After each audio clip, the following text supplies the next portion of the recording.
మాజీ ప్రధాని doctor Manmohan Singh Delhi AIIMS హాస్పిటల్లో చికిత్స పొందుతూ తుది శ్వాస విడిచారు.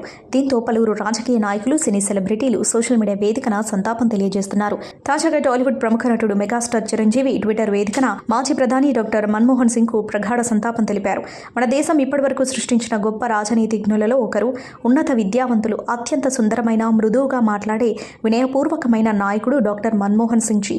ఆర్థిక మంత్రిగా అతని దార్శనికత, ఆటను మార్చే సహకారాలు, వరుసగా 2 పర్యాయాలు భారతదేశానికి 13వ ప్రధానమంత్రిగా అత్యంత విజయవంతమైన పదవీకాలం చరిత్రలో నిలిచిపోతుంది. ఆయన లాంటి మహానుభావుడి హయాంలో పార్లమెంటు సభ్యుడిగా, పర్యాటక శాఖ సహాయ మంత్రిగా పనిచేయడం నా అదృష్టంగా భావిస్తున్నాను. నేను అతనితో నా పరస్పర చర్యలను, అతని నుంచి నాకు లభించిన ప్రేరణ, జ్ఞానాన్ని ఎప్పటికీ ప్రేమగా గౌరవిస్తాను. ఇది మన దేశానికి తీరని నష్టం. ఆయన కుటుంబ సభ్యులకు ప్రతి ఒక్కరికి నా ప్రగాఢ సానుభూతిని తెలియజేస్తున్నాను. శాంతిలో విశ్రాంతి మన్మోహన్ జీ, ఓం శాంతి అంటూ మెగాస్టార్ చిరంజీవి ట్విట్టర్ వేదికన రాసుకొచ్చారు.